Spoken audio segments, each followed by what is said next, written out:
और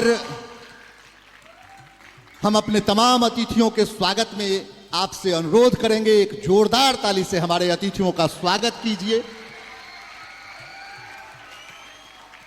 लेकिन स्वागत की सीमा शोर में न जाए, बदल इसका ध्यान रखिए, क्योंकि हम जिस संस्कृति और संस्कारों से आबद्ध हैं और रंगमंच जिसकी बात करता है, यहां कहीं से भी वह उचित नहीं है। तालियां आप खूब बजाएं, लेकिन शोर आपकी बिल्कुल ना आए, ऐसा आपसे अपेक्षा है, अनुरोध है। और अब हम सीधे अपने अध्यक्ष आदरणीय समीर भैया से अनुरोध करूंगा कि आप राजकिशोरदा का सम्मान अंग वस्त्र, प्रतीक चिन्ह और पुष्पगुच्छ के माध्यम से करें। आदरणीय राजकिशोरदा सम्मानित हो रहे हैं और सम्मान कर रहे हैं द प्लेयर्स एक्ट के अध्यक्ष, जाने माने समाज सेवी समीर शेखर जी। मैं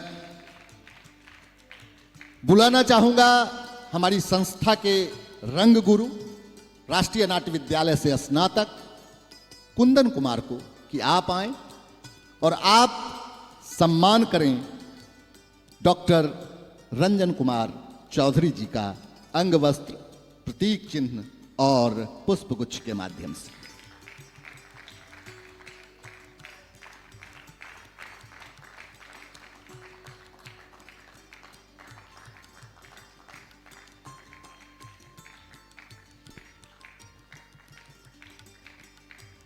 मैं आमंत्रित करना चाहता हूं संस्था के सक्रिय सदस्य, जाने माने अभिनेता और लगातार यहां भी अपनी संस्था के साथ जुड़कर रंगमंचीय गतिविधियों में अपनी भागीदारी देने वाले गुंजन सिन्हा जी को कि आप आएं और आप सम्मान करें श्री राजकुमार भारती जी का, जो बेगूसराय जिले के इनकम टैक्स ऑफिसर हैं, श्री राजकुमार भारती जी।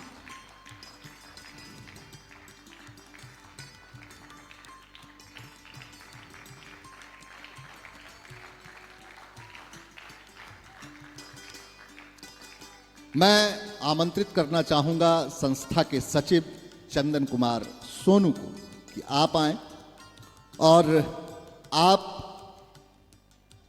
हमारी आज की मातृशक्ति, आधी आबादी का प्रतिनिधित्व करने वाली इस मंच पर आदरणीय डॉक्टर सगुफ्ता ताजवर जी का सम्मान करें अंग वस्त्र, प्रतीक चिन्ह और पुष्पगुच्छ के माध्यम से।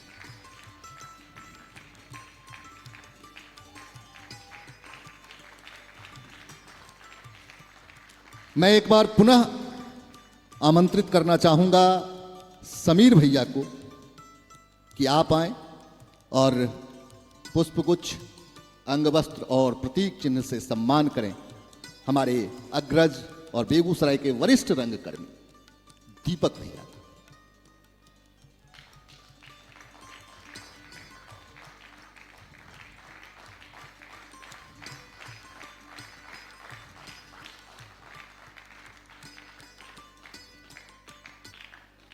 और अब एक बार पुनः मैं आमंत्रित करना चाहूंगा द प्लेयर्स एक्ट के रंग गुरु कुंदन सिन्हा को कि वे आए और रिवाइवल के रंग गुरु कुमार अभिजीत का सम्मान करें। एक रंग गुरु दूसरे रंग गुरु का सम्मान करें और मंच द प्लेयर्स एक्ट का हो, आयोजन रंग उत्सव का हो।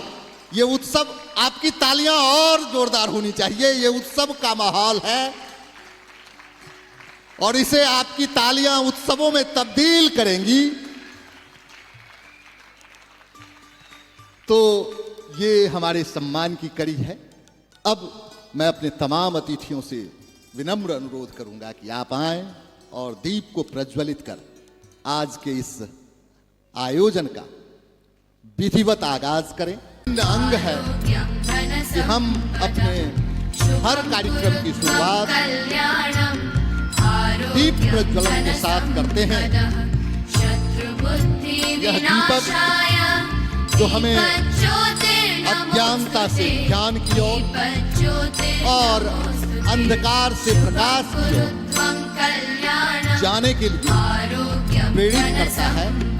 और निश्चित रूप से इस ज्ञान मंच का भी यही दायित्व है।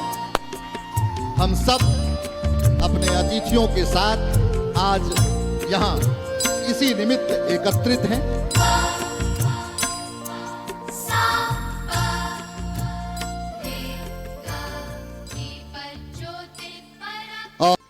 राजकिशोर सर, जो मेरे व्यक्तिगत अभिभावक भी हैं, रंजन चौधरी जी, सगुप्ता ताजवर जी, बड़े भाई दीपक भैया, इनकम टैक्स के हमारे पदाधिकारी और समीर भैया। चतुर्थ राष्ट्रीय नाट्य उत्सव जो प्लेयर्स एक्ट लेकर के आई है, ये एक संस्था ही नहीं, ये पूरा का पूरा परिवार इनका एक संस्था है। और मैं इस परिवार से तब से जुड़ा हुआ हूं। दर्शक दीर्घा में आंटी बैठी हुई हैं। ये परिवार आज इतना विशाल हुआ है तो उसके केंद्र में वो हैं जो अपने बच्चे को अपने साथ लेकर के यहाँ से सहरसा, पटना, पूर्णिया, बिहार के तमाम जिलों में जाकर के अपने बच्चे को आगे बढ़ाया। और आज ये रंग बटवृक्ष उनका पूरा परिवार यहाँ पे उपस्थित है।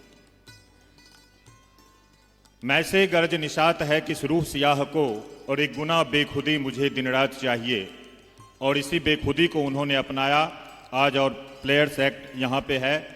मैं प्लेयर्स एक्ट के पूरी टीम को और चंदन, गुंजन, सोनू, सत्यकीर्ति, उनके पूरे परिवार को मैं यहाँ से धन्यवाद देता हूँ और उनका आभार करता हूँ कि आपने मुझे मंच दिया, आपने मुझे यहाँ आमंत्रित किया, उसके लिए आपका बहुत बहुत आभार। अंत में बस दो पंक्ति कह के कि मैं से गर्ज निशात है कि रूह सियाह को, एक गुना बेखुदी मुझे दिन रात चाहिए। और अपनी सीमा लांघ सको तो स्वागत मेरा द्वार करेगा। और कठिन है यही कि इतना कौन किसी से प्यार करेगा। और कब तक बंधे रहेंगे तेरे, और कब तक बंधे रहेंगे तेरे पांव जगत की संकेतों पर। और कब तक तेरे महल बनेंगे इन ढहने वाली रेतों पर। और बंधन बंधन रटने वाले मुक्त हुए कब बंधन से। नीर न छोड़े पंछी तो क्या जुड़ गए पाएगा नील गगन से। तो इन्हीं शब्दों के साथ प्लेयर्स एक्ट के पूरे परिवार को मैं रिवाइवल की ओर से उनका आभार व्यक्त करता हूं और उन्हें बहुत बहुत धन्यवाद देता हूं इस सफल आयोजन के लिए। आप सभी का बहुत बहुत धन्यवाद, आभार। बहुत बहुत धन्यवाद। और अब हम सुनना चाहेंगे शुभकामना और आशीर्वचन के चंद शब्द। बेगूसराय के आदरणीय income tax officer Shri Rajkumar Bharti जी से। सर आए और अपनी शुभकामनाएं और आशीर्वचन हम सबों के साथ साझा करें। बहुत बहुत साधुवाद। एक रंग जो खुशी बनकर सभी के चेहरे पे दिख रही है, उस उत्सव में उपस्थित इस मंच पे आदरणीय राजकिशोर सर, डॉक्टर साहब, वकील साहब, मातृशक्ति की ओर से उपस्थित हमारे सामाजिक जनप्रतिनिधिगण, सम्मानित जन और हॉल में उपस्थित साथी अच्छे और पारखी वक्ता, नाम तो मैं नहीं जानता हूँ। एक रंग है जो लाल, हरा, उजला, पीला, 7 रंग में आपको आँखों से नज़र आती है। लेकिन जब विद्या का रंग चढ़ता है तो व्यवहार में लचीलापन आ जाता है। जब सदाचार का रंग चढ़ता है तो समाज में आपका सम्मान बढ़ जाता है। जब आपके व्यक्तित्व में विद्या, बुद्धि, बल आदि का रंग चढ़ता है तो आप बहुत धैर्यवान हो जाते हैं, क्षमाशील हो जाते हैं। लेकिन इन सभी रंगों को मिलाकर जो रंग बनता है वह रंग मंच का रंग होता है, वह रंग मंच का रंग होता है। मैं अपनी ढेर सारी मंगल कामनाएं इस राष्ट्रीय नाट्य उत्सव जो बेगूसराय इकाई द्वारा मनाया जा रहा है उसके साथ प्रेषित करता हूं और उपस्थित मंच को नमन करते हुए, आप सबों को नमन करते हुए अपनी वाणी को विराम देता हूं। जय हिंद, जय भारत। बहुत बहुत धन्यवाद सर। और आपके वक्तव्य ने ये महसूस करवा दिया न सिर्फ मुझे, इस मंच को भी और इस दर्शक दीर्घा में बैठे हमारे तमाम सुधी दर्शकों को भी, कि एक पदाधिकारी के रूप में बेगूसराय को साहित्य और संस्कृति के प्रति अत्यंत लगाव रखने वाला एक व्यक्तित्व मिला है। हम इस मंच पे आपको पाकर गौरवान्वित हैं और आगे भी आप इस मंच तक आए ऐसी आशा, आकांक्षा और अपेक्षा रखते हैं। बहुत बहुत धन्यवाद। आज अपना व्यस्ततम समय में से समय निकालकर कुछ वक्त यहां देने के लिए बहुत बहुत आभार। आइए हम शुभकामना और आशीर्वचन की इस कड़ी में आगे बढ़ते हैं और आमंत्रित करते हैं। यूँ तो उन्हें सुनना बहुत ही आनंददायक होता है जब कभी वे काव्य मंचों पर होती हैं, लेकिन ये भी सच है कि जिस प्रेक्षागृह में आप बैठे हैं यहाँ भी जब कभी भी उनकी ज़रूरत होती है वो सदैव उपस्थित रहती हैं और ऐसी गरिमामयी साहित्य से अनुराग रखने वाली, संस्कृति के प्रति अपना प्रेम और समर्पण भाव देने वाली, हम सबों को अपना स्नेह देने वाली आदरणीय डॉक्टर सगुफ्ता ताजवर जी से मैं अनुरोध करता हूं कि आप आए और अपनी शुभकामनाएं और आशीर्वचन हम सबों के साथ साझा करें। बहुत बहुत धन्यवाद। सर्वप्रथम मंचासीन तमाम अतिथिगण और इस दिनकर कला भवन के प्रेक्षागृह में बैठे आप तमाम कला प्रेमी, इस वार्ड की पार्षद होने की हैसियत से मैं आप तमाम लोगों का, देश के अलग अलग कोने से आए कलाकारों का स्वागत करती हूँ, खैर मकदम करती हूँ। आप तमाम लोग हमारे अतिथि हैं। आप यहाँ आए और इस 4th नेशनल थिएटर फेस्टिवल का हिस्सा बने, इसके लिए आप लोगों का आभार भी व्यक्त करती हूँ। ये दिनकर कला भवन जिसमें टीपीए रंगमंडल का 4था नाट्य महोत्सव हो रहा है, ये हमारे लिए बहुत ही बड़ी कह सकते हैं बासे फख्र का माहौल है कि बेगूसराय इसकी अगुवाई करता आया है।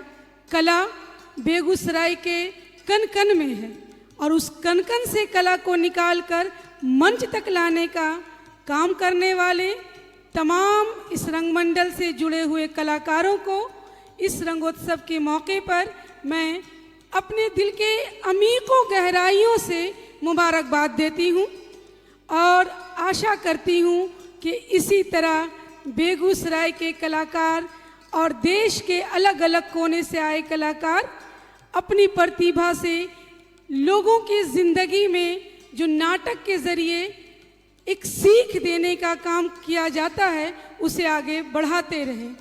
आप तमाम लोगों के चेहरे की मुस्कुराहट बता रही है कि आप हर्षित हैं, ललित हैं नाटक देखने के लिए, और उसके बीच में मैं कोई विघ्न ना डालूंगी, तुरंत आपसे आज्ञा लूंगी। इन्हीं चंद शब्दों के साथ धन्यवाद। बहुत बहुत धन्यवाद मैम। और आइए,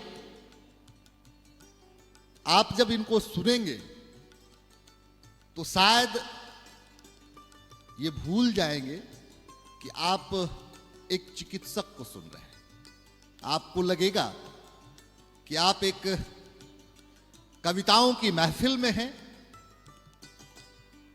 और खास तौर पे जब ये कुमार विश्वास की रचनाओं को गाते हैं तो एक अद्भुत समा बंध जाता है। अपने व्यस्ततम समय में से हम सबों के लिए समय निकालकर आने वाले, हमेशा हम सबों का संबल बढ़ाने वाले डॉक्टर रंजन कुमार चौधरी जी को मैं आमंत्रित करता हूं शुभकामना और आशीर्वचन के चंद शब्दों के साथ। आदरणीय डॉक्टर रंजन कुमार चौधरी। बहुत बहुत धन्यवाद हमारे परम मित्र दीपक जी। आपने इतना मुझे लोड कर दिया, मेरे ऊपर इतना भार दे दिया कि अब कुछ बचा नहीं, और आप इतनी खूबसूरती से झूठ बोल लेते हैं। आप बहुत बड़े कलाकार हैं और पता भी नहीं चलने देते हैं। इनके लिए एक बार जोरदार ताली बजा दीजिए, अच्छा लगेगा। और दर्शकों के लिए आपने बोल दिया है, तब कैसे छोड़ दूं कि कुमार विश्वास की एक गज़ल है तमाम जो प्लेयर्स एक्ट के जितने भी परिवार के लोग हैं और दर्शक हैं, सब लोगों के लिए है। न पाने की खुशी है कुछ, न खोने का ही कुछ गम है।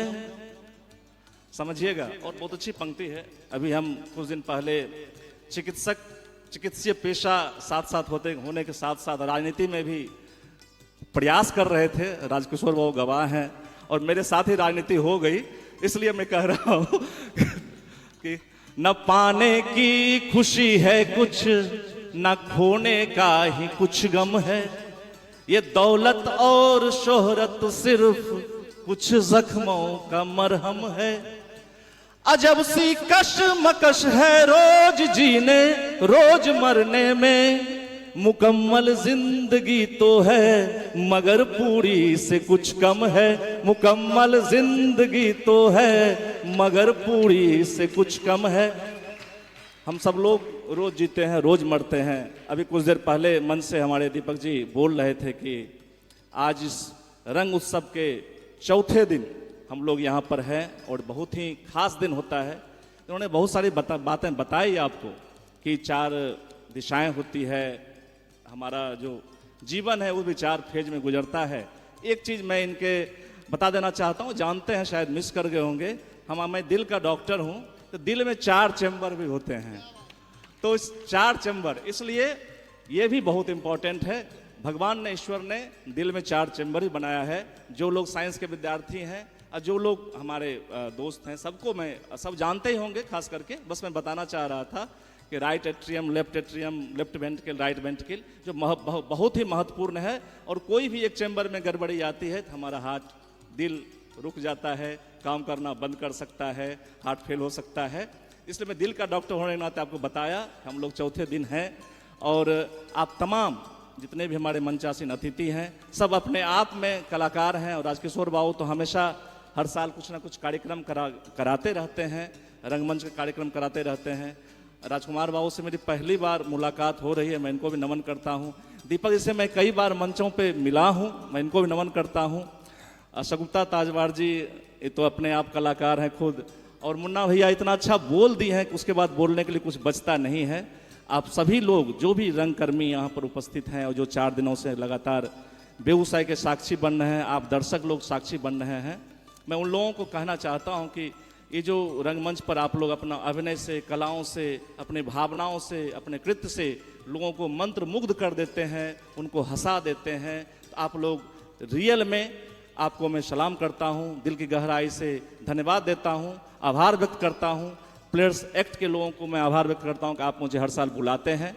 और मुन्ना भैया से मैं माफ़ी भी चाहूँगा कि इनको क्वेश्चन मैंने भी किया था दर्शक के बारे में, तो मैं आप लोगों को आश्वस्त करना चाहता हूँ कि मेरे कुछ कर्म से, मेरे कुछ कहने से अगर दर्शक आ सकते हैं तो मैं आपके लिए हमेशा तैयार रहूँगा, इस रंगमंच के तैयार रहूँगा। यहीं से मैं सब दर्शकों को बोलूँगा, कहूँगा, आग्रह करूँगा कि जो हम लोग इतने मेहनत से लोग काम करते हैं, इसका प्रतिफल आप ही हो सकते हैं, आप ही उत्तर दे सकते हैं। क्योंकि एक एक नाटक को तैयार करने में 15 से 20 दिन लग जाते हैं, फिर उसके बाद कोई नाटक बनता है, देखता है। और नाटक सिर्फ नाटक नहीं होता है, जो हमारे कलाकार होते हैं अपनी भावनाओं को, अपने जो दिमाग में है और अपने भावनाओं को पूरे आपके बीच में छोड़ देते हैं, उनको एक जगह देने के लिए आपकी ताली की जरूरत होती है। ताली बजाने के लिए, देखने के लिए, समाज को नई दिशा देने के लिए, अपने भविष्य को उज्जवल करने के लिए जरूर देखने आए। इसी रंगमंच से हमारे बहुत सारे अभिनेता पैदा हुए हैं भारत में, जो पूरे विश्व में अपना नाम किए हैं।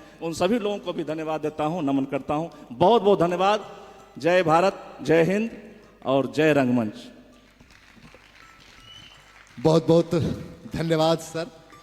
निश्चित रूप से जिस तरह की बात आपने की, अगर इस तरह की शुरुआत हो जाए सामाजिक रूप से, और अगर सामाजिक रूप से रंगकर्मियों को पूरे समाज का सहयोग मिलने लगे, आप यकीन मानिए बेगूसराय का रंगमंच उस ऊंचाई को प्राप्त कर सकता है जिसके लिए हम सब लगातार प्रयासरत हैं।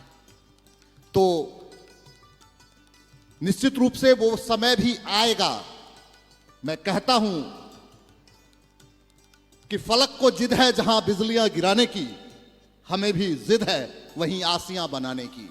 लड़ेंगे, जीतेंगे। जी हां, लड़ेंगे और जीतेंगे। बाकी आपका साथ मिलना चाहिए। सब कुछ आपके लिए है, अपने रंग दर्शकों के लिए है। आइए अब उन्हें मैं आमंत्रित करता हूं जो आप इस प्रेक्षागृह में आए ना आए, आपको अपने अभिनय से, अपने गीतों से, अपने क्रियाकलापों से, क्योंकि रंगमंच सिर्फ दर्शकों को बुलाता नहीं है, दर्शकों तक जाता भी है। और दर्शकों तक जाने वाले हमारे ऐसे अग्रज बड़े भाई, और लगातार बेगूसराय में राजनीतिक रूप से हम लोग थोड़ा अलग हों, लेकिन जब साहित्य की बात होती है, कविताओं की बात होती है, तो फिर हम दोनों एक होते हैं। और उस दौर से मैं कविता लिख रहा था और पढ़ रहा था जब राजकिशोर जी अपने जो स्कूल इनका है वहाँ जब यह क्या किया करते थे, तब से बहुत ज़बरदस्त दौर था। रंजन जी दिल की बीमारी की बात करते थे, कर रहे हैं, ये दिल का मामला है। मुझे तो एक खतरा महसूस हुआ जब रंजन जी, डॉक्टर रंजन रख रहे थे, गा रहे थे। मुझे लगा कि बहुत सारे बेगूसराय में ऐसे साहित्यकार हैं जिनके लिए चुनौती बनने के लिए जा रहे हैं। सगुप्ता जी चूँकि शुरू से, अभी तो राजनीति में अच्छा काम कर रही है, लेकिन शुरू से मैं और सगुप्ता जी और राजकिशोर जी मंच पर, साहित्य के मंच पर, कविताओं के मंच पर लगातार हम लोग आते रहे हैं। और उस समय से हम लोग परिचित रहे, और बहुत अच्छा लगता है कि जब वो राजनीति की बात करते हैं और राजनीति और साहित्य की बात करती हैं। तो हमारे साथ एक जो सोनू, जिसको मैं प्यार से कहता हूँ चंदन, उसने एक बड़ी उपलब्धि हासिल की है। वो उपलब्धि ये हासिल की है कि हम अधिवक्ताओं में से भी जो हमसे भी वरिष्ठ अधिवक्ता हैं उनको पकड़ कर ले आने में, और वो है समीर भैया। समीर भैया को मैं बचपन से देखता रहा हूँ। गांधी स्टेडियम में जब ये इनकी बॉलिंग होती थी, स्पिन, कई बड़े बड़े बल्लेबाजों को मैंने ढेर होते हुए देखा, इनकी बल्लेबाजी देखा। और आज वो खेल के मैदान से फिर साहित्य और संस्कृति के मैदान में आए हैं। बहुत बहुत स्वागत है। मैं ज़्यादा वक्त नहीं लूँगा, चूँकि जब इन्हें मैं देखता हूँ तो मुझे भी याद आता है कि जब मैं तैयार होकर प्रेक्षागृह में बैठा रहता था और आगे भाषण होता था, तो सारा टेम्पो, सारी एनर्जी सीधे ग्राफ से नीचे चली जाती, उसका ग्राफ नीचे चला जाता था, फिर किसी तरीके से अपने आप को चार्ज करता था। एक अंतिम बात, ये इस बात की खुशी है कि आज के जितनी प्रस्तुतियाँ हुई, मैंने तीनों प्रस्तुति को देखा, बेहतरीन प्रस्तुति होती रही है। परसों की प्रस्तुति थी, बहुत अच्छी प्रस्तुति थी, कई प्रयोग थे, कई डिवाइस थे, बिना किसी ताम झाम के। कल की भी प्रस्तुति थी बिना ताम झाम के। पहली दिन की प्रस्तुति में बहुत अच्छी प्रस्तुति जो कुंदन के निर्देशन में था, और जो सत्या जिसको मैं दुल्हन कहता हूँ, वो रोल कर रही थी, और मनीष, ये सारे साथी थे। अच्छा लग रहा था। एक और नाटक जो अभी होने वाला है, जिसकी प्रस्तुति अभी कुछ दिन पहले हुई, उस नाटक की प्रस्तुति जन संस्कृति मंच से मैंने लगभग 20 या 22 साल पहले किया। वो नाटक है आषाढ़ का एक दिन। मुझे एक दो लाइन अभी भी याद है कि मैंने बहुत बार अपने संबंध में सोचा है मल्लिका, मैंने बहुत बार अपने संबंध में सोचा है मल्लिका, कि अंबिका ठीक कहती थी। ये संवाद आज भी पूरा वो गूंजता है जब आषाढ़ के दिन आप देखते हैं। अंकिता ने बहुत अच्छा काम किया है। दर्शक की जहां तक बात है वो चिंता छोड़ दीजिए, मैं उसकी चिंता नहीं करता हूं। अभी दीपक ने कहा कि हम दर्शक के पास चले जाएंगे, जाके फिर उनको बुला लेंगे नुक्कड़ नाटकों के माध्यम से। हमारी प्रस्तुति लगातार होगी, सक्रियता बनी रहेगी, दर्शक आते रहेंगे। आज दर्शक हैं, देखिए चौथा दिन आज है, दर्शकों की संख्या बढ़ गई, 20 से लेकर कहाँ हम लोग आ गए। तो तमाम साथी जो नीचे हमारे वरिष्ठ, हमारे गुरुदेव बैठे हुए अवधेश जी, हमारा दोस्त रोजी, हमारे साथ काम करने वाला डब्लू, और भी रमन मामू और कई लोग हैं मौजूद, सनोज, सबको यहाँ स्वागत है। बहुत बहुत धन्यवाद, बहुत बहुत धन्यवाद। बहुत बहुत धन्यवाद दादा। और आइए और शुभकामना और आशीर्वचन के चंद शब्द सुमनों के साथ आमंत्रित करता हूं मैं अपने अभिभावक और बेगूसराय के जाने माने शिक्षाविद श्री राजकिशोर सिंह जी को। दादा आप आए, अपनी शुभकामनाएं और आशीर्वचन हम सबों के साथ साझा करें। बहुत बहुत धन्यवाद दीपक जी। परम आदरणीय मंचासीन सामने बैठे हुए नाटक के प्रेमी, कला प्रेमी, बेगूसराय एक जिला नहीं है जैसे खगड़िया, मुंगेर आदि जिले हैं। यह एक ऐसा जिला है जहाँ पर प्रत्येक दिन कुछ न कुछ नाटक का कार्यक्रम हो, खेल का कार्यक्रम हो, संगीत का कार्यक्रम हो, होता रहता है। ऐसे ज़िले में आजमगढ़ से आकर जो नाटककार यहाँ नाटक खेलेंगे, मैं दिनकर की धरती पर उनका स्वागत करता हूँ। और सबसे पहले मैं आपको भी स्वागत करता हूँ, इतने बड़े दर्शक दीर्घा में बैठे हुए कला प्रेमी और हमारे फनकार अमित जी सामने बैठे हुए इधर मंच पर सारे फनकार हैं। सबों का संबोधन कुछ न कुछ हुआ। मैं नाटक के सरोकार में बिल्कुल नहीं आता हूँ, लेकिन प्रेम बस हमको बुला लेते हैं तो कुछ कहते हैं बोलने के लिए, मैं कुछ कह देता हूँ। मेरा कहना है नाटक प्रत्येक लोगों को देखना चाहिए, क्योंकि जो नाटक के कलाकार होते हैं वो अतीत के गौरव गायक होते हैं, वर्तमान की सूक्ष्म दृष्टा होते हैं, भविष्य के कुशल सारथी होते हैं। वे अतीत के खंडहरों को और उसके आदर्शों को अपना कलेवर देते हैं। इसके लिए नाटक देखना और नाटक की चर्चा करना, देखना तो देखना है, उसकी चर्चा करना हम लोगों का परम कर्तव्य होता है। नाटक एक स्वभाव है, एक प्रकृति है, एक व्यक्ति का, एक समाज का, एक परिवार का, एक राष्ट्र का, प्रकृति का। तो इसलिए नाटक देखना है। नाटक और सर्कस में हमारे ख्याल से कुछ अंतर है। नाटक में व्यक्ति का स्वभाव, समाज का स्वभाव, समाज का दर्पण होता है। सर्कस में अस्वभाव चीज होता है। अब कोई हाथी साइकिल चलावे, यह स्वभाव नहीं है। फिर भी जब भी सर्कस होता है लोगों की भीड़ होती है, नाटक में लोगों की भीड़ कम होती है। इसलिए मेरा आपसे आग्रह है कि जब भी आप नाटक देखें तो उसकी चर्चा करें समाज में, अपने परिवार में। और नाटक देखने से व्यक्ति के अंदर सद्गुण, साहस, सत्सूरता, पौरुष, प्रतिभा और व्यक्ति के बीच में प्रीति का भाव जगता है। इसलिए नाटक आप देखें। और कलाकार को हम इसलिए प्रणाम करना चाहता हूँ क्योंकि नाटक जो है पंचम वेद है। जैसे जितने 4 वेद हैं उसमें से नाटक पंचम वेद है। नाटक देखने से वेद की को पढ़ने से जो ज्ञान की प्राप्ति होती है, नाटक देखने से वही प्राप्ति होती है। इसलिए सारे कलाकारों को, सारे दर्शकों को मेरा एक बार फिर से नमस्कार।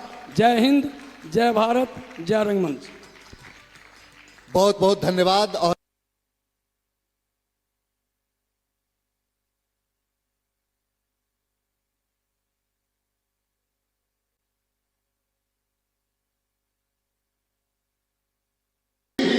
वह हंसली दी जाती थी, यदि घर की मालकिन बनाई जाती थी, उस हंसली के माध्यम से उसी हंसली की कहानी को हम चाहेंगे कि हमारे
नमस्कार।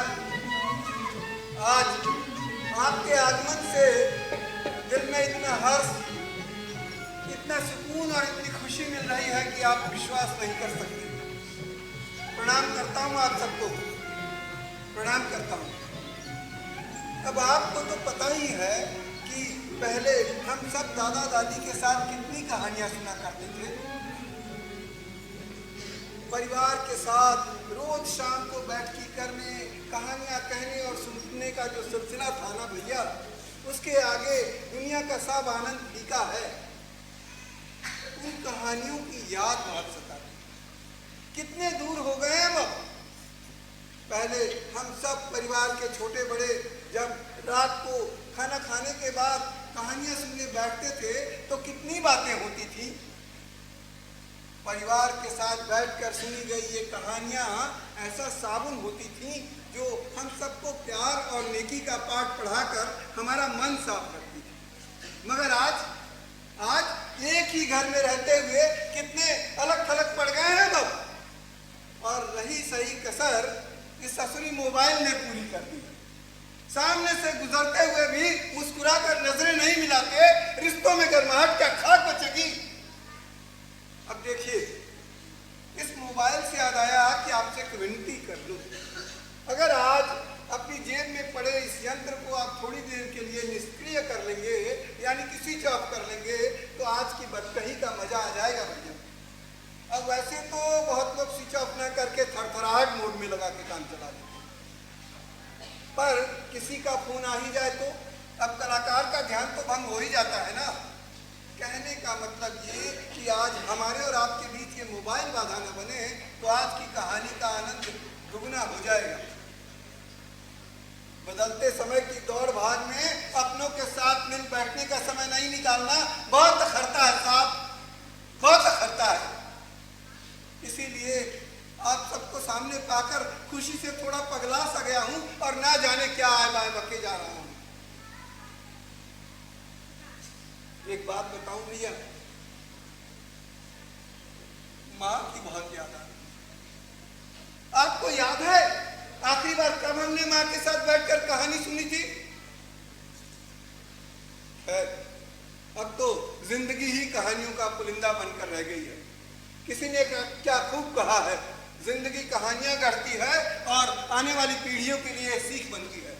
अच्छा देखिए, आज पहले मैं कहानी कहूंगा। ठहरिए, जरा दीपक जलाऊं।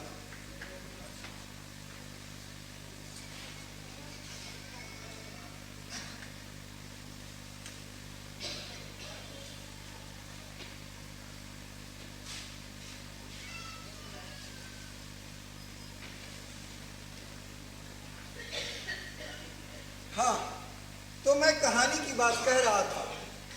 मेरे घर के पास ही एक स्थान माल्टा है, वहीं पर मेरे एक पड़ोसी मित्र अध्यापक हैं, अखिलेश बाबू। आइए आज उन्हीं की कहानी सुनाता हूँ आपको।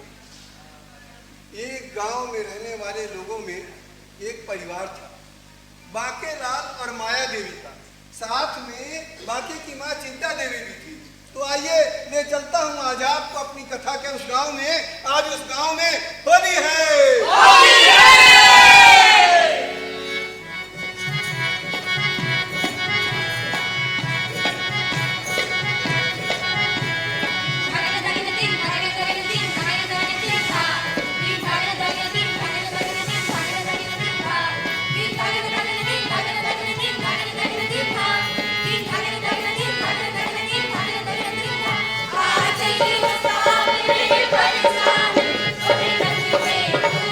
Bye.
भले ही हमारी ये फिल्में ब्लैक एंड व्हाइट हुआ करती थी जनाब, मगर जीवन के किसी भी रंग से यह छूटी नहीं रही।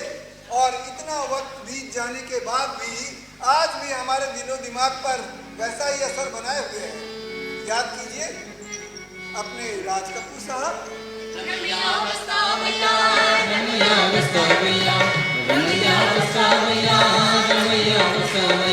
मैंने दिल तुझको दिया, मैंने दिल तुझको दिया, रमैया वसावैया, रमैया वसावैया, रमैया वसावैया, रमैया वसावैया।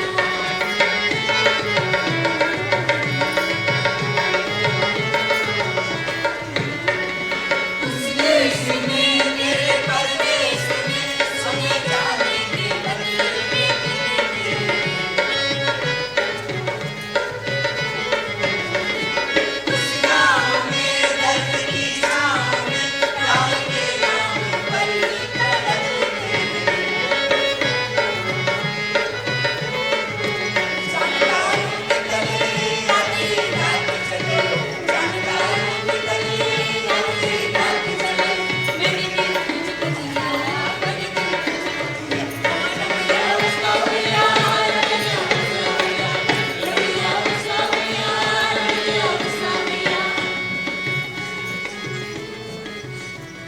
उम्मीदों के ताने बाने से बुने जीवन में जहाँ कहीं गम का वक्त होता है तो कहीं खुशियों की लौ भी जलती है।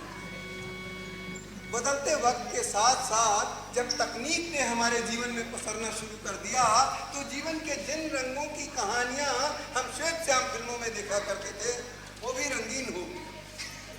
अपने जमाने की शानदार निर्देशन, भव्य सेट और बेहतरीन संगीत के लिए सफलतम फिल्मों में याद की जाने वाली 1960 में बनी मुगले आजम अथक परिश्रम के बाद 2004 में पुनः रंगीन संस्करण में पेश हुई। मोहब्बत हमने माना जिंदगी बर्बाद करती है, ये क्या कम है कि मर जाने पे दुनिया याद करती है। ये कहते हुए अपनी कहानी को दुनिया के सामने पेश करने वाले के आसिफ साहब को सलाम करता हूँ।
याद आया कि 1965 में वक्त नाम की एक फिल्म भी आई। वक्त की मार से अलग हुआ एक खुशहाल परिवार कई परीक्षणों से गुजरता है। वक्त की अहमियत को बताती इस फिल्म में संगीतकार रवि की संगीत का जादू पूरे हिंदुस्तान के लोगों की जुबान पर था। अब तो आप समझ ही गए होंगे अपने बलराज साहनी साहब। तुझे मारो नहीं अभी तक हंसी और मैं जवान, तुझे कुर्बान मेरी जान मेरी जान, मुझे मालूम नहीं तू अभी तक हंसी और मैं जवान, तुझे कुर्बान मेरी जान मेरी जान, न्याय जान जो तुझ है कहीं नहीं, दिलों को जीतने का मन जो तुझ है कहीं नहीं। मैं तेरी चुप करो यार, क्या कर रखा, क्या तमाशा बना दिया तुम लोगों ने। जाइए अपनी अपनी इंग्लिश में जाइए।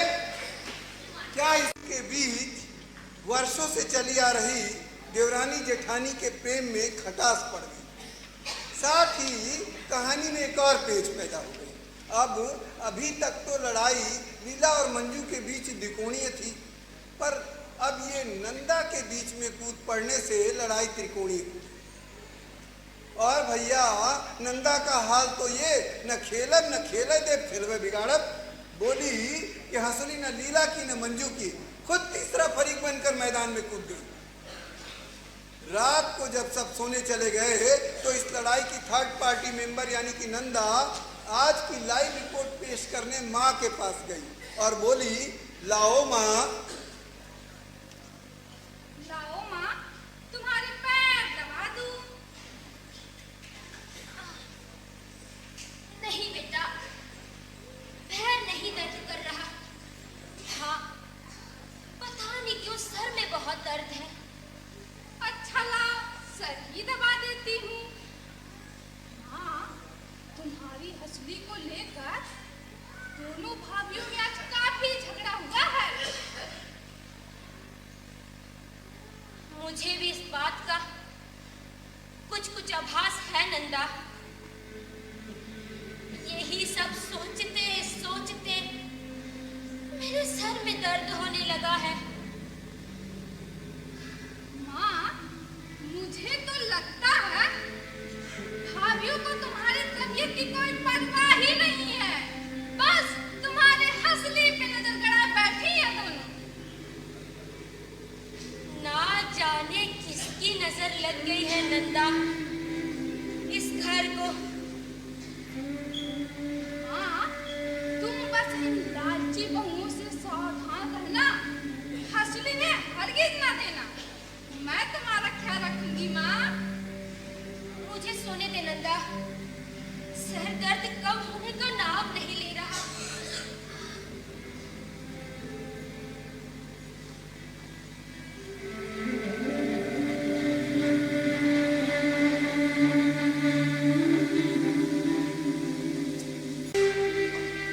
अब रोज की बात है, या यूं कहें कि दर्द तो अब अस्थायी रूप से रहने लगा है।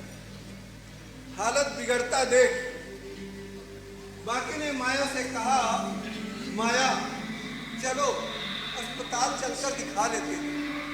अस्पताल में देखने के बाद डॉक्टर ने कहा, देखिए इनके सर की नस की स्वेलिंग बढ़ गई है, मर्ज बढ़ जाए तो खतरा भी हो सकता है। डॉक्टर साहब, इसका कोई इलाज तो होगा। हाँ, अब इस हालत में तो ऑपरेशन करवाना ही बेहतर होगा। आप जितनी जल्दी हो सके इन्हें एडमिट करवा दीजिए। डॉक्टर साहब, ऑपरेशन में कितना खर्च आएगा? अब यही कोई 1 लाख के आसपास मानकर चलिए। 1 दिन की दवा लेकर बाकी गांव वापस आ गए। पैसों के लिए बेटों से बात की, पर कोई खास इंतजाम हो न सका। अंततः माया से बोला, माया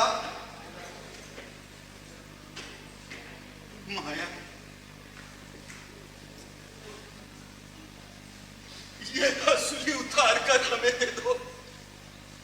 क्यों? तुम्हारे इलाज के लिए। नहीं, हंसली में नहीं दे सकती। ये मेरे पुरखों की खाती है,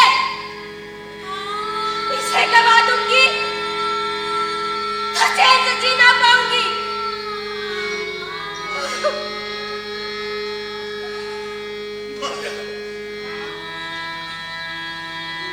मैंने नंदा के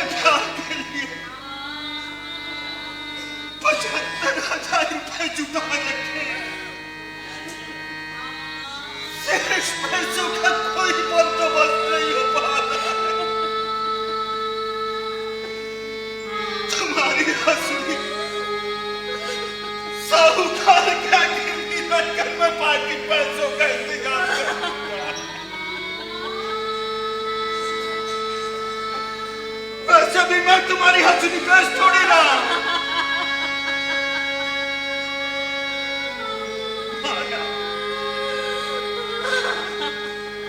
बस तुम ठीक हो जाओ।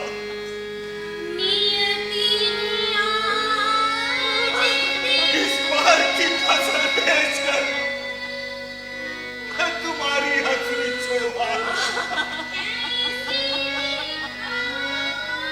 उसके बाद ये फिर से तुम्हारे गले की खूबसूरती बढ़ाएगी माया।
माया का ऑपरेशन भगवान कृपा और आप सबकी दुआओं से सफल रहा।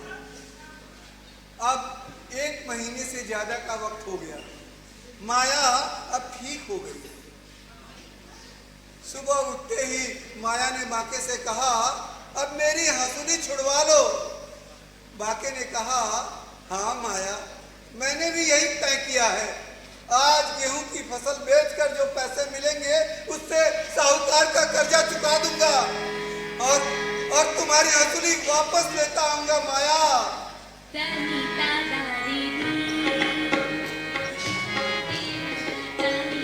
शाम को बाके जब घर लौटा तो माया की हंसुली उसके हाथ में थी।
शायद गलत कह रहा हूं मैं।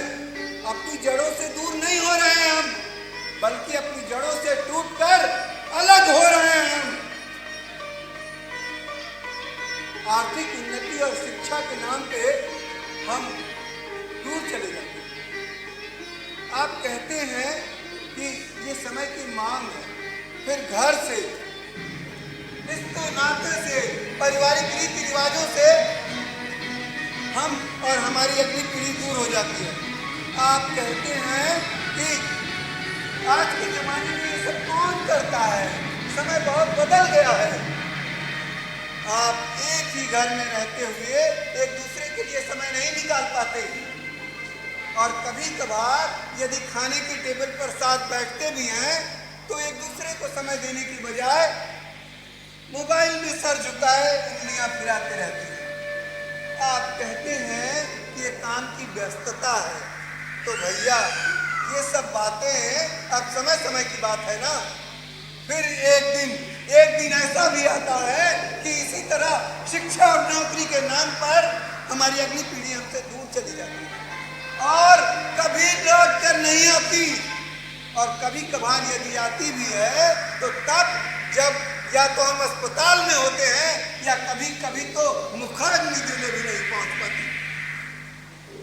जो स्वप्न नीड़ हम और आप मनाते हैं उसे हमेशा के लिए छोड़कर चले जाने और समझौता कर लेने के अलावा कोई रास्ता शेष नहीं होता, कोई रास्ता शेष नहीं होता। घुट घुट कर अपनी जिंदगी जीनी पड़ती है। भौतिकता को पाने की चाह में अपने पराये हो जाते हैं, अपनापन और रिश्ता समाप्त हो जाता है, धन और संस्कृति मुख्य हो गई है, परंपरा और रीति रिवाजों का कोई मतलब नहीं है, मूर्खता मान ली गई है। सब मूर्खता, किसी को कोई फर्क नहीं पड़ता, कोई फर्क नहीं पड़ता किसी को। एक वो दौर था जब बाबूजी की बातों का हाँ बाबूजी जी बाबूजी के अलावा कोई जवाब नहीं होता था, कोई जवाब नहीं होता था। शायद कोई महत्व ना हो मेरे कहे इन शब्दों का, पर कोशिश करना इस भीड़ में खुद को पहचानने की कि हम जिंदा हैं या बस जी रहे हैं। तो भैया अपनी जड़ों को कस के पकड़ लो अपनी जड़ों को कसकर, क्योंकि ये समय समय की नहीं, समझ की बात है।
हेलो।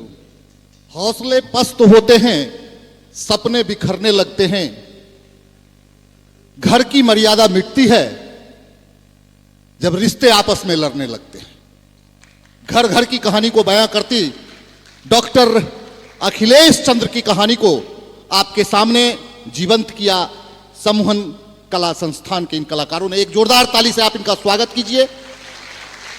और हम आपसे फिर मात्र 5 मिनट आपका चाहते हैं। हमारे ये अतिथि कलाकार हैं, हम इनका सम्मान कर लें, इतना वक्त हमें।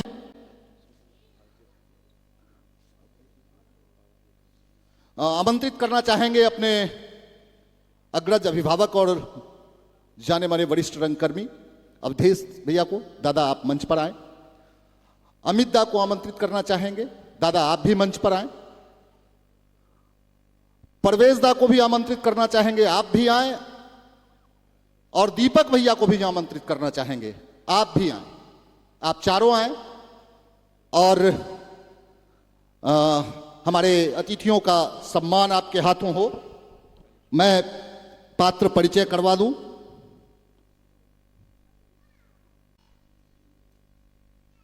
मंच पर कथावाचक की भूमिका में थे इस नाटक के निर्देशक स्वयं राजकुमार शाह। माया की भूमिका में थी मोनी शाहनी। बांके की भूमिका में थे नवीन चंद्रा। गौरव की भूमिका में थे राजेश कुमार। चंदन की भूमिका में सुनील कुमार। लीला, शीला और चिंता की भूमिका में थी शीतल सहनी।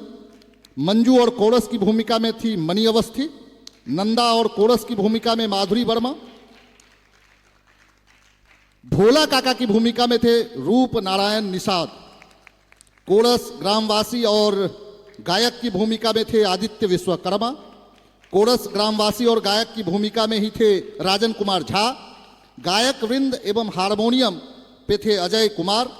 ढोलक एवं तबला वादन था गौरव शर्मा जी का। बांसुरी वादन था तुषार बधोकर का। मंच परे जो हमारे साथी इस पूरे नाटक को अपना साथ दे रहे थे, मैं उनकी भी बात करूं। उसमें ये कहानी मैंने जैसे कि बताया आपको डॉक्टर अखिलेश चंद्र की थी। इसका नाट्यलेख और रूपांतरण खुद और निर्देशन भी राजकुमार शाह जी ने ही किया है। प्रकाश संयोजन और संचालन जो था वो मोहम्मद हफीज का था। संगीत निर्देशक इसके अभिषेक कुमार गुप्ता जी हैं। वेशभूषा और रूप सज्जा सिंपी वर्मा, मनी अवस्थी। और मंच सामग्री में सुनील कुमार और रूप नारायण निषाद जी थे। कला पक्ष जो है वो रतन लाल का था। और ये पूरी स्क्रिप्ट, प्रस्तुति, परिकल्पना और निर्देशन राजकुमार शाह जी का था। एक हमारे और पार्श्व सहयोगी जिनका नाम पहले से यहाँ लिख कर नहीं आया था, मैं उनका भी परिचय कराना चाहूँगा। हमारे अतिरिक्त ध्वनि प्रभाव पर उदय भान चौहान।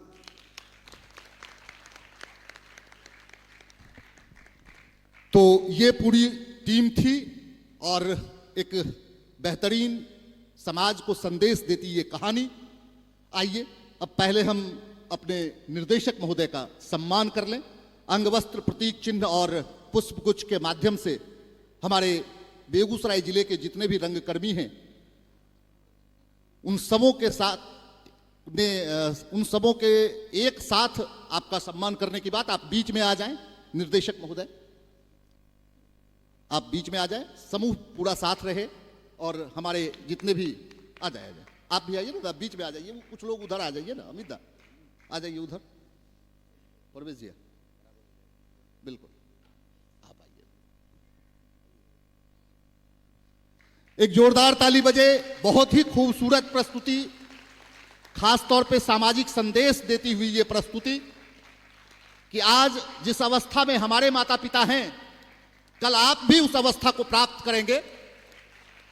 और आज अगर आपने अपने माता पिता का साथ नहीं दिया तो यकीन मानिए कल आपके बच्चे भी आपका साथ नहीं देंगे। इसलिए अपनी जड़ों से जुड़िए, अपने माता पिता का सम्मान कीजिए, उन्हें वह प्यार, वह मोहब्बत और वह इज्जत दीजिए जिसके वे हकदार हैं। और कल के लिए हम आपको एक बार पुनः आमंत्रित करते हैं, एक इस आशा और अपेक्षा के साथ कि कल मैं पक्का 6:30 बजे इस मंच पर होऊंगा और 7 बजे हर हालत में हमारा कार्यक्रम प्रारंभ हो जाएगा। आप कल 6:30